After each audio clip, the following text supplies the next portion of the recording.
நமது ஊர் மக்களுக்கு நன்கு பரிச்சயமானவர், நமது ஊர் மக்களுடன் நீண்ட காலம் நெருங்கி பழகியவர், மக்களின் உளவியலை நன்கு அறிந்தவர் நமது அன்பு தம்பி மருத்துவர் சதாசிவம் அவர்கள் கொரோனா தடுப்பு முறைகள் குறித்து மக்களுக்கு புரியும் வண்ணம் எளிதாக சேலத்திலிருந்து விளக்குகிறார்.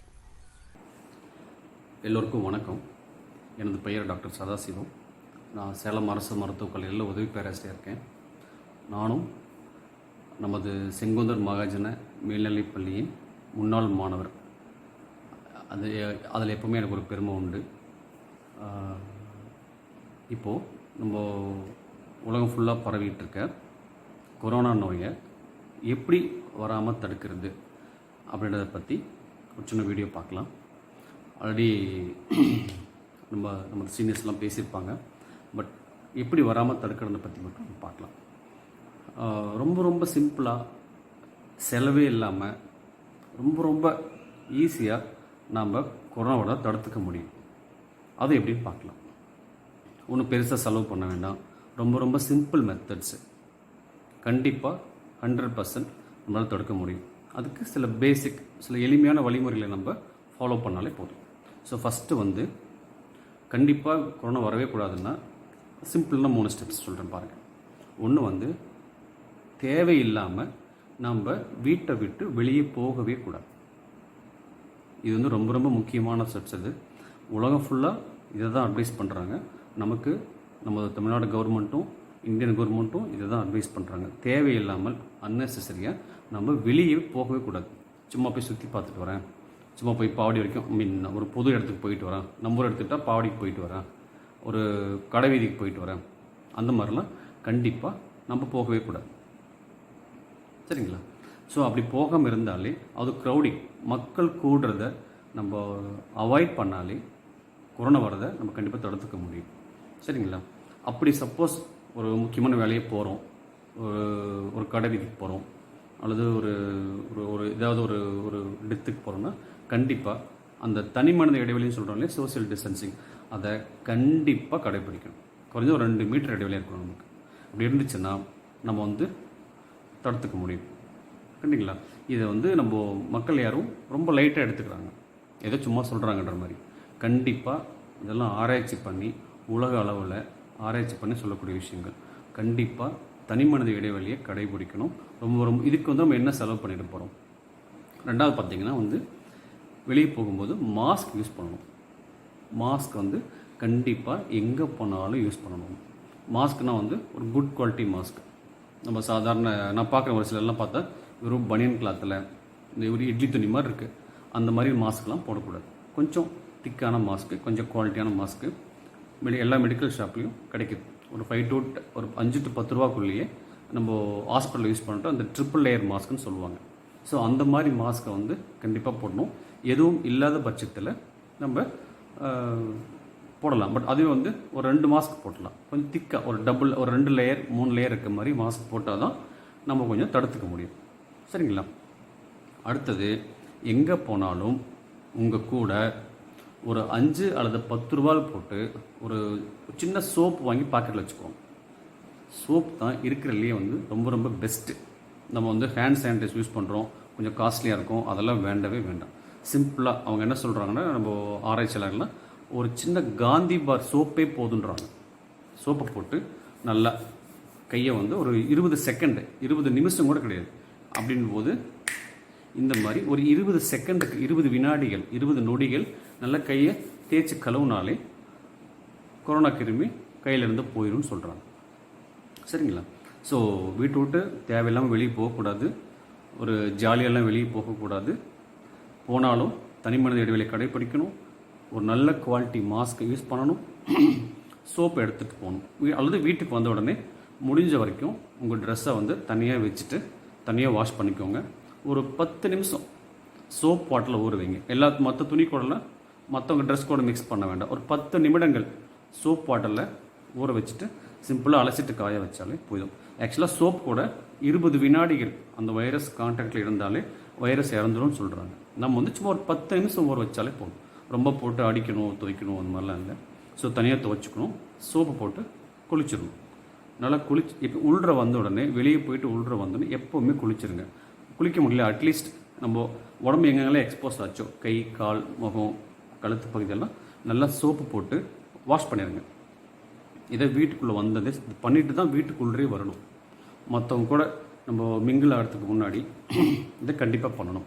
அதேமாதிரி நம்ம வீட்டை விட்டு வெளியே போகிறதுக்கு முன்னாடி வீட்டில் வந்து இருக்கிற குழந்தைங்க வெளியே போகக்கூடாது, கர்ப்பிணி பெண்கள் வெளியே போகக்கூடாது, 60 வயசுக்கு கீழே இருக்கிறவங்க வெளியே போகக்கூடாது. வீட்டில் யார் ரொம்ப ஹெல்த்தியாக ஆக்டிவாக இருக்காங்களோ அவங்க தான் வந்து வெளியே போகணும். போயிட்டு வந்தாலுமே வந்து வீட்டில் இருக்க இந்த இவங்களுக்கு கூட டக்குன்னு மிங்கிள் ஆகாமல் நம்ம சொன்ன மாதிரி குளிச்சுட்டு வந்து மிங்கிள் ஆகிறது மிகவும் பாதுகாப்பாக இருக்கும். இப்போ இந்த சொன்ன 3 மெத்தடும் பார்த்திங்கன்னா வந்து கொரோனா வந்து வீட்டுக்கு உள்ளே வரத்துக்கெல்லாம் தடுத்துக்க முடியும். இல்லை சப்போஸ் வந்து நாங்கள் ஒரு வேலைக்கு போகிறோம், நாங்கள் பிஸ்னஸ் பர்சன்ஸு அல்லது பிஸ்னஸ் பண்ணுறோம், நாங்கள் வந்து கஸ்டமரை ஃபேஸ் பண்ணி ஆகணும். ஸோ அந்த மாதிரி இருக்கும்போது என்ன பண்ணலாம், நம்ம வந்து பப்ளிக்கோட மிங்கிள் ஆகி ஆகணும். அந்த மாதிரி சூழ்நிலையில் நம்ம என்ன பண்ணலாம், அதுக்கு வந்து ஒரு 5 மெத்தட் இருக்குது.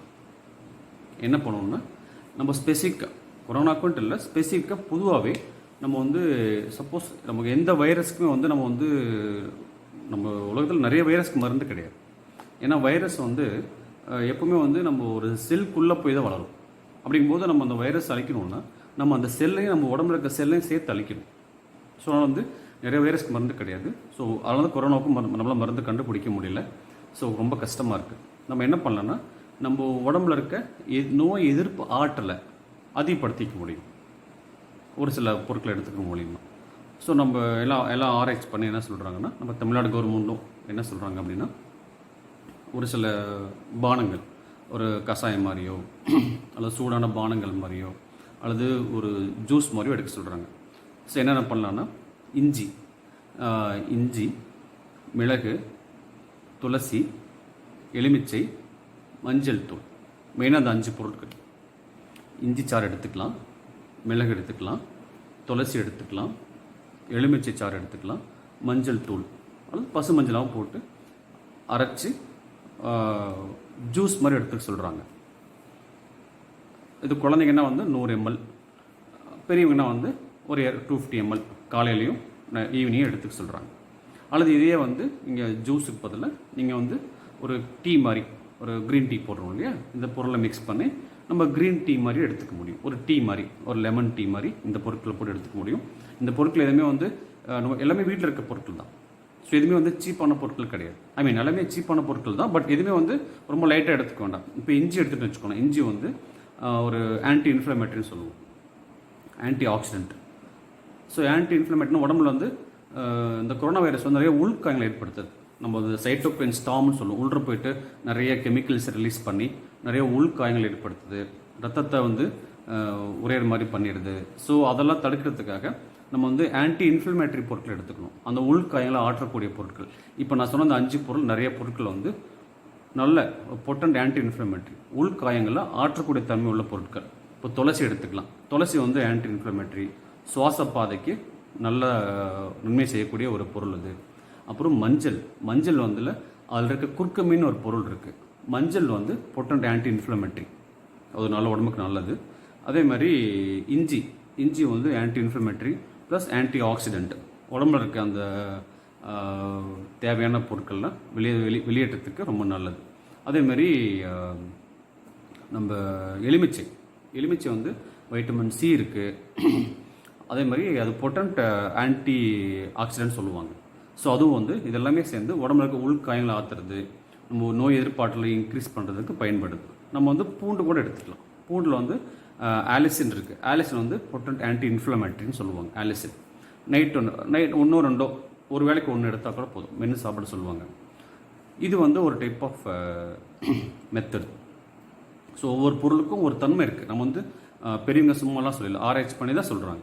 ஸோ இதெல்லாம் போய் வந்து கொரோனா தடுத்துருமா அப்படிலாம் கேட்க வேண்டாம். கண்டிப்பாக பலன் இருக்குது, எல்லாமே ப்ரூவ் பண்ணியிருக்கிறாங்க. இதை கண்டிப்பாக டெய்லி எடுத்து சொல்கிறாங்க, 2 வேளைக்கு. எல்லாமே வீட்டில் இருக்கக்கூடிய பொருள் தானுங்க, நம்ம ஈஸியாக எடுத்துக்க முடியும். அடுத்தது வந்து டயட், சாப்பாடு வந்து நம்ம இந்தியன் கல்ச்சர் படி எப்பவுமே வந்து நம்ம அதிகமாக கார்போஹைட்ரேட் எடுத்துப்போம், மாவச்சத்து பொருள் தான் எடுத்துப்போம். அதை கொஞ்சம் குறைச்சிக்கிட்டு நிறைய ப்ரோட்டீன் இருக்க பொருள், புரதச்சத்து இருக்க பொருள் எடுக்க சொல்கிறாங்க. ஏன் அப்படின்னா நம்ம உடம்புல இருக்க நோய் எதிர்ப்பாற்றல் காரணிகள், அதாவது இந்த ஆன்டிபாடிஸ்ன்னு சொல்கிறோம் இல்லைங்களா, அந்த ஆன்டிபாடிஸ் எல்லாருமே ப்ரோட்டீன்ஸ் தான், புரதச்சத்துக்கள் தான். ஸோ அதனால் நம்ம புரதச்சத்தை இன்க்ரீஸ் பண்ணுறது மூலிமா நம்ம வந்து கொரோனாவை அந்த ஆன்டிபாடிஸ் இன்க்ரீஸ் பண்ண முடியும், நோய் எதிர்ப்பாட்டில் இன்க்ரீஸ் பண்ண முடியும்னு சொல்கிறாங்க. ஸோ வந்து அது கூட வந்து நம்ம நிறைய வெஜிடபிள்ஸ் எடுத்துக்கலாம். இந்த மாவுச்சத்து, இந்த மாவுச்சத்துனா என்னென்னா நம்ம அரிசி, சப்பாத்தி, கோதுமை, ராகு, கம்பு, கேழ்வரகு எல்லாமே மாவுச்சத்து உள்ள பொருட்கள் தான்.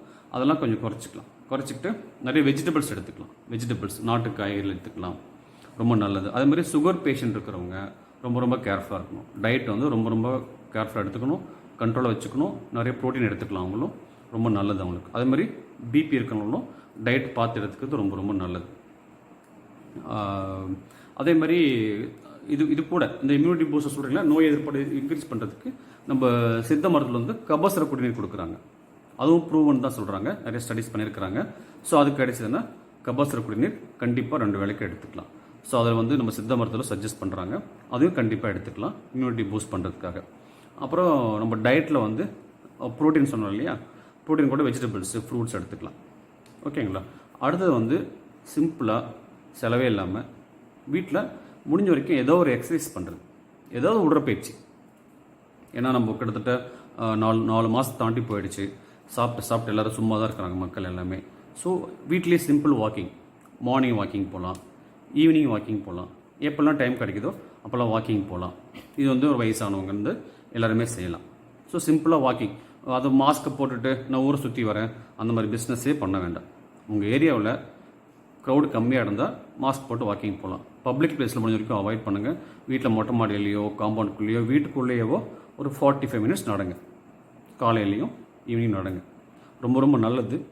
நல்ல பிரிஸ்க் வாக்கிங்காக இருக்கணும், நல்லா வேறு ஓரளவுக்கு நடக்கணும். ரொம்ப வந்தால் டயபெட்டிஸ் பேஷண்ட் நல்லது, சுகர் பேஷண்ட் நல்லது, ஹார்ட் பேஷண்ட் நல்லது, எல்லாத்துக்கும் நல்லது. ஜென்ரலாக இப்போ இந்த டைமில் நம்ம எல்லாருக்குமே நல்லது வெயிட் போடாமல் இருக்கும். வெயிட் போடாமல் இருக்க வாக்கிங் போகலாம். வாக்கிங் போகிறது எப்பவுமே எக்ஸசைஸ் பண்ணுறது நல்ல இம்யூனிட்டி பூஸ்ட் பண்ணும். பெஸ்ட்டு மெத்தட் அதுதான் வந்து இம்யூனிட்டி பூஸ்ட் பண்ணுறதுக்கு எக்ஸசைஸ் தான்.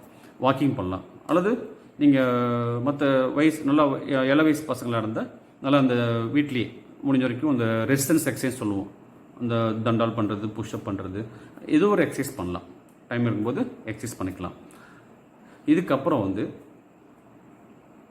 நல்ல தூக்கம் இருக்கணும், நல்ல ரிலாக்ஸான தூக்கம் இருக்கணும். எல்லாருக்குமே இப்போது ஒர்க் இல்லாமல் வீட்டில் தான் இருக்காங்க, மெஜாரிட்டி ஆஃப் பாப்புலேஷன் வீட்டில் தான் இருக்கிறாங்க. ஸோ ரிலாக்ஸ்டாக எந்த டென்ஷனும் இல்லாமல் ரொம்ப நேரம் டிவியெல்லாம் பார்க்காம ஒரு 6 to 7 hours ஸ்லீப் இருக்கணும். நல்லா தூங்குனா இம்யூனிட்டி பூஸ்டப் ஆகும். இதுவும் ப்ரூவன் தான். ஸோ எப்போல்லாம் நம்ம தூக்கம் குறையுதோ அப்போல்லாம் வந்து நம்மளோட நோய் எதிர்ப்பாற்றல் குறையும்.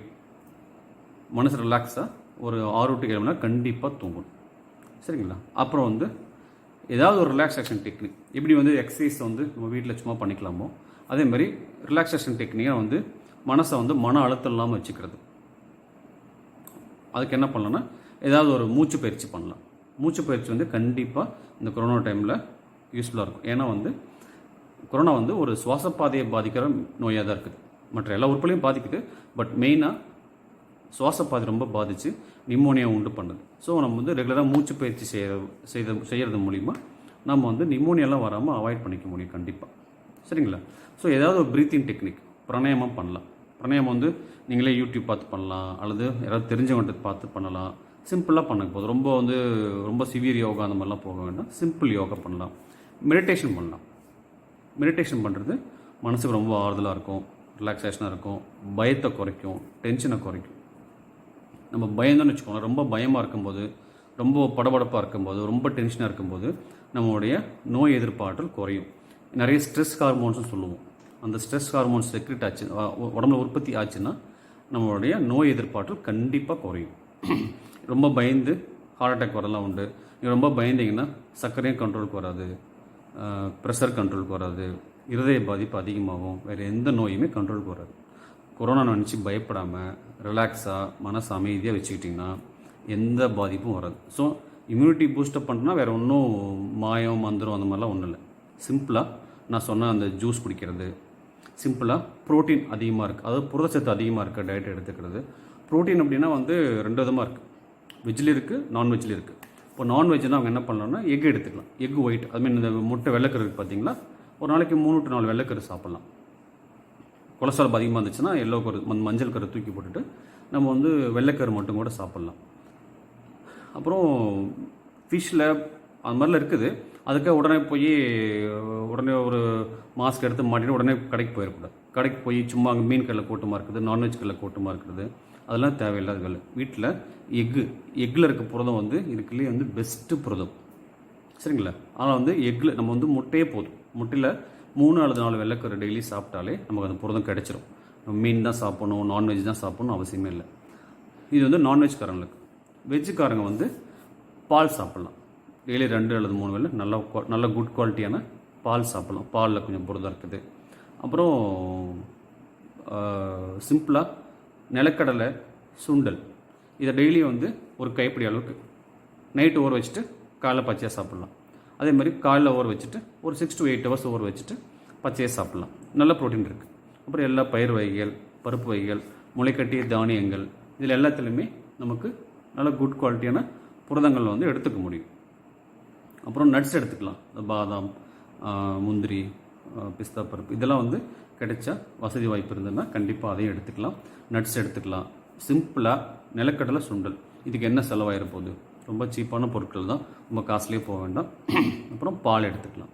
பாலில் புரதம் இருக்குது. 2 வேளைக்கு இல்லை 3 வேளைக்கு எடுத்துக்கலாம். நட்ஸு இந்த பயிர் வகைகள், பருப்பு வகைகள் முளைக்கட்டி சாப்பிட்லாம். கண்டிப்பாக 2 வேளைக்கு சுண்டலும் நிலக்கடலையும் ஊற வச்சு சாப்பிடுங்க. இந்த ப்ரோட்டீன் போதும். அப்புறம் ரிலாக்ஸேஷன், ஸ்லீப், எக்ஸசைஸ் சொல்லியாச்சு. இன்னொன்று பெஸ்ட் என்னென்னா வந்து எந்தெந்த பேஷண்ட்லாம் சீரியஸ் ஆகிறாங்கன்னு நான் சொல்கிறேன்.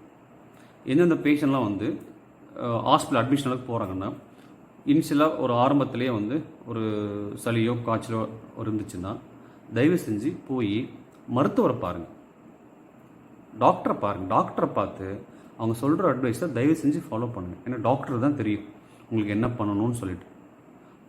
நீங்கள் நான் கேள்விப்பட்டிருக்கேன், வந்துட்டு ஒரு சளி காய்ச்சல் வந்ததுக்கப்புறம் நேராக போய் டைரெக்டாக மெடிக்கல்ஸில் போய் ஒரு 4 நாளுக்கு மாத்திரை சாப்பிட்டு அதுக்கப்புறம் ரொம்ப பேடாகி மூச்சு திணறல் ஏற்பட்டதுக்கப்புறம் நிமோனியா வந்ததுக்கப்புறம் வந்து ரொம்ப சிக்காகிறவங்கள பார்த்துருக்கேன். யாரால ரொம்ப சிக்காகிறாங்கன்னா செல்ஃப் மெடிக்கேஷன், அவங்களே வைத்தியம் பண்ணிக்கிறது, டாக்டரை பார்க்காம ஹாஸ்பிட்டலுக்கு போகாமல் மெடிக்கல் ஸ்பீங்கில் மாத்திரை வாங்கிக்கிறது, அப்புறம் இருக்கிற நோயை வந்து கண்டுக்காமல் விட்டுறது, இக்னோர் பண்ணுறது. அது ஒன்றும் பெருசாக இல்லை, இக்னோர் பண்ணுறது. சளி காய்ச்சல் இருக்கும், இருமல் இருக்கும், அதை கண்டுக்காமல் ஓடுறது. ஸோ இதுலேயே வந்து ஒரு 1 வீக் போயிடும். 1 வீக்கில் கண்டிப்பாக உங்களுக்கு நுரையீரலில் நிமோனியா பாதிப்பு வந்துடும். நிமோனியா பாதிப்பு வந்துச்சுன்னா ரத்தத்தில் ஆக்சிஜனில் குறையும், மூச்சல் ஏற்படும். அப்போ நீங்கள் போகும்போது ஹாஸ்பிட்டலுக்கு போகும்போது ரொம்ப சீரியஸாக தான் போகிறீங்க இந்த பீப்புள். ஸோ செல்ஃப் மெடிக்கேஷன் பண்ணக்கூடாது. அப்புறம் இந்த கோமார்பிட் கண்டிஷன் சொல்லுவோம். ஏற்கனவே மற்ற உடல் உபாதையில் இருக்கிறவங்க, மற்ற நோய் இருக்கிறவங்க, இப்போ சர்க்கரை இருக்கிறவங்க, பிபி இருக்கிறவங்க, இருதய பிரச்சனை இருக்கிறவங்க, கிட்னி பிரச்சனை இருக்கிறவங்க, ஆஸ்துமா பேஷண்ட்டு, இவங்களாம் என்ன பண்ணுறீங்கன்னா, ஒன்று மாத்திரை போகிறதில்ல, இந்த டாக்டரை பார்க்க முடியலன்னு சொல்லிட்டு நீங்களே மாத்திரை செக் பண்ணாமல் மாதம் மாத்திரை வாங்கி போட்டுக்கிறது, அல்லது கம்ப்ளீட்டாக மெடிக்கேஷனில் ஸ்டாப் பண்ணுறது. எல்லா மாத்திரையும் போடாமல் பேஷண்ட்ஸ் வராங்க, பார்த்துருக்கேன். ஒரு சிலர்லாம் 3 மாதம் 3 months மாத்திரையே போடல சார், மெடிக்கல்ஸ் எங்கேயுமே இல்லைன்னு சொல்கிறாங்க. மெடிக்கல்ஸ் எல்லா பக்கம் இருந்துகிட்டு தான் இருக்குது. மெடிக்கல்ஸ் எங்கேயுமே இல்லை சொல்லிட்டு ஒரு பேஷண்ட் 3 months மாத்திரையே போடல, சுகர் மாத்திரையே போடாமல் வந்து நிற்கிறார். ஸோ அந்த மாதிரி பீப்புள் சிக்காகிறாங்க. யார் வந்து ஒரு சுய கட்டுப்பாடு இல்லாமல் இருக்கிறாங்களோ அவங்களுக்கு தான் கொரோனா வருது. ஓரளவுக்கு நல்லா அவேர்னஸ் இருக்குது, செல்ஃப் டிசிப்ளின், ஒரு சுய ஒழுக்கத்தோடு இருக்கிறாங்க, சுய கட்டுப்பாடோடு இருக்கிறாங்கன்னா அவங்களுக்கு கொரோனா வர்றதுக்கு வாய்ப்பே இல்லை. ஃபார் எக்ஸாம்பிள் எப்படி சொல்லலாம்னா, இப்போ சென்னையிலேருந்து என் ஃப்ரெண்ட்ஸ் இருக்கிறாங்க. அவங்களாம் வந்து ஓரளவுக்கு நல்ல அவேர்னஸ் இருக்குது. அவங்களுக்கு யாரும் அவங்க இங்கே லோக்கல் வந்தாச்சு, அவங்களுக்கு யாரும் வந்து கொரோனா இல்லை. இதே வந்து கொரோனா என்னென்னு தெரியாமல் எப்படி பரவுதுன்னு தெரியாமல் ரொம்ப அசால்ட்டாக இருக்குது. அவங்க சென்னை பீப்புளுக்கு கொரோனா வந்து தான் வராங்க, அங்கேயே பாசிட்டிவாகி தான் இங்கே வராங்க. நிறைய பேஷண்ட்ஸ் பார்க்குறோம், சரிங்களா? இப்போது நம்ம சொன்ன எந்த மெத்தடுமே, ஒரு வெளியே போகாமல் இருக்கிறதாகட்டும், மாஸ்க் யூஸ் பண்ணுறது, சோப் யூஸ் பண்ணுறது, இந்த இம்யூனிட்டி பூஸ்ட், நோய் எதிர்ப்பாட்டில் இன்க்ரீஸ் பண்ணுற அந்த மருந்துகள், நம்ம சொன்ன சாப்பாடு வகைகள், இது எதுவுமே காஸ்ட்லி கிடையாது. இன்னும் சொல்லப்போனால் எக்ஸசைஸ் ஃப்ரீயாக பண்ணிக்கலாம், தூங்குறது ஃப்ரீயாக பண்ணிக்கலாம், ரிலாக்ஸேஷன் டெக்னிக் ஈஸியாக பண்ணிக்கலாம். டயட் ஒன்றும் பெருசாக சொல்லலை, நான் சிம்பிள் டயட் தான். ப்ரோட்டீன் முட்டை சொல்லியிருக்கேன். ஒரு நாளைக்கு 2 அல்லது 3 முட்டை சாப்பிட்றதுக்கு எவ்வளோ காஸ்ட் ஆகிட போகுது. அப்புறம் சொன்ன அந்த இம்யூனிட்டி பூஸ்டர்ஸ் மருந்து சொன்னேன் இல்லையா, அந்த கபாசுரப்படி மட்டும் வெளியே வாங்குற மாதிரி இருக்கும். மற்ற மெடிசின்ஸு இந்த இஞ்சி, மஞ்சள், மிளகு, எலுமிச்சை, துளசி போட்டு டீ சாப்பிட சொன்னாலும் ஜூஸ் சாப்பிடும், அதுக்கு என்ன செலவாயிருப்போகுது? வெளியே போனால் பாக்கெட்டில் ஒரு சின்ன சோப் வச்சுக்கலாம், அதுக்கு எவ்வளோ செலவாயிருப்போகுது? மாஸ்க் ஒரு 10 ரூபாய்க்கு நல்ல மாஸ்க் கிடைக்குது. நீங்கள் துணி மாஸ்க் வாங்கும்போது சர்ஜிக்கல் மாஸ்க் சொல்கிறோம் இல்லையா, டாக்டர்ஸ் போடுற மாஸ்க், இந்த க்ரீன் கலர் ப்ளூ கலர், அது கொஞ்சம் பெட்டராக இருக்கும். நான் ஒரு சில பேஷண்ட்ஸ் பார்க்குறேன், அது ரொம்ப அழுக்காக ரிப்பீட்டடாக அதையே யூஸ் பண்ணிட்டு வராங்க. அது பண்ணக்கூடாது, அது கண்டிப்பாக பண்ணக்கூடாது. நீங்கள் ஒரு மாஸ்க் போட்டால் அது உடனே டிஸ்போஸ் ஒரு 6 to 8 hours போட்டுருக்கலாம், டிஸ்போஸ் பண்ணிடணும். கிளாத் மாஸ்க்காக இருந்தால் நல்லா திக் மாஸ்க்காக யூஸ் பண்ணுங்கள், நல்லா வாஷ் பண்ணி யூஸ் பண்ணுங்கள். ஜென்ரல் பப்ளிக் வந்து இந்த N95 மாஸ்க் போடணும் அந்த மாதிரிலாம் கண்டிப்பாக அவசியமே கிடையாது. ஸோ அன்னெசரி மணி வேஸ்ட் பண்ணாதீங்க, சிம்பிள் மாஸ்க் வாங்கிக்கோங்க.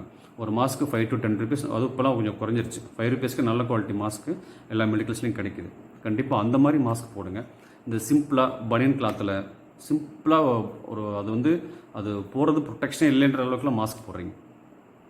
இன்னொன்று என்னென்னா, நான் இப்போ டெய்லி பார்க்குறது, காரில் போகும்போது பார்க்குறேன் அப்படின்னா, ஒரு 100 பேர் நான் கணக்கு எடுக்கிறேன். நான் ஒரு 100 பேர் கணக்கு எடுத்தோம்னா, நான் 100 பேர் ஆப்போசிட்டில் பார்க்குறேன்னா ஒரு 20 to 30 பேர் தான் வந்து மாஸ்க் போடுறாங்க. மீதி 70 to 80% மாஸ்க்கே இல்லை. நான் டெய்லி பார்க்குறேன், ரொம்ப வருத்தமாக இருக்குது. இதில் இன்னொன்று பியூட்டினா, யங்ஸ்டர்ஸ்க்கு ஒன்றும் ஆகுறதில்ல. ஸோ ஒரு வயசு பையன், ஒரு 20 வயசு பையன் பைக்கில் போகிறான், மாஸ்க் போடாமல் போகிறான், இல்லை எங்கேயாவது ஃப்ரெண்ட்ஸை பார்த்துட்டு வரான். ஸோ அவனுக்கு இன்ஃபெக்ஷன் வந்துருச்சுன்னா அவன் வீட்டுக்கு வந்து அவங்க அப்பா அம்மா கொடுத்துருவான், தெரியாமல் கொடுத்துருவான். இதில் என்ன பாதிக்கப்பட போகிறது அவன் கிடையாது. அவனுக்கு இம்யூனிட்டி சிஸ்டம் நல்லாயிருக்கும். யூஸ்வல் 40-50 வயசுக்கு மேலே தான் இம்யூனிட்டி கொஞ்சம் வீக் ஆகும்னு சொல்லுவாங்க. ஸோ அவங்க பேரண்ட்ஸ் அஃபர்ட் ஆகுறாங்க. அதேமாதிரி ஒரு ஹஸ்பண்ட் எங்கேயாவது போயிட்டு வருவார், அவர் பிஸ்னஸ்லையும் போயிட்டு வந்தால் பரவாயில்ல, சும்மா எங்கேயாவது போயிட்டு வருவாங்க. ஸோ அவங்க வீட்டுக்கு வந்து ஒய்ஃபுக்கு, குழந்தைங்களுக்கு, அவங்க பேரண்ட்ஸ்க்கு ஸோ ஈஸியாக பரப்பிடுறாங்க. என்னென்னா அவங்களோட கேர்லெஸ்னஸ் தான். ஒரு சேஃபாக இருக்கிறது இல்லை, ஒரு அவேர்னஸ் இல்லை. ஒரு பசங்க 10 பேர் கூட்டமாக நின்று பேசுகிறது, மாஸ்கே போடாமல், இதெல்லாம் வந்து நான் டெய்லி பார்க்கக்கூடிய காட்சிகள். ரொம்ப வருத்தமாக இருக்குது. ஸோ அந்த மாதிரிலாம் இல்லாமல் எல்லாமே சிம்பிள் மெத்தட்ஸ், ரொம்ப சிம்பிள் மெத்தட்ஸ், ரொம்ப மினிமலாக ஸ்பெண்ட் பண்ணுறது. ஒரு மாஸ்க் 10 ரூபாய்க்கு வாங்குறது, அந்த இம்யூனிட்டி பூஸ்டர்ஸ்க்காக கொஞ்சம் செலவு பண்ணுறது, கொஞ்சம் ப்ரோட்டீன் சாப்பிட்றதுக்காக கொஞ்சம் செலவு பண்ணுறது. ஸோ இது ரொம்ப சிம்பிள். இதில் இருந்து நான் சொன்னது எல்லாமே 80 to 90% பார்த்திங்கன்னா எல்லாம் வீட்டில் இருக்கக்கூடிய சமாச்சாரங்கள் தான். ஸோ இதை பண்ணோம்னா 100% கொரோனா வரத்துக்கு வாய்ப்பே இல்லை. ஸோ எல்லாமே ரொம்ப சிம்பிளான மெத்தட்ஸ், ஈஸியான மெத்தட்ஸு. கொஞ்சம் நமக்கு அவேர்னஸ் இருக்கணும். அவேர்னஸ் இருந்தாலே நமக்கு கொரோனா பயம் இல்லாமல் வாழலாம். ஸோ கொரோனா இல்லாத உலகம் படைக்கும். நன்றி, தேங்க்யூ.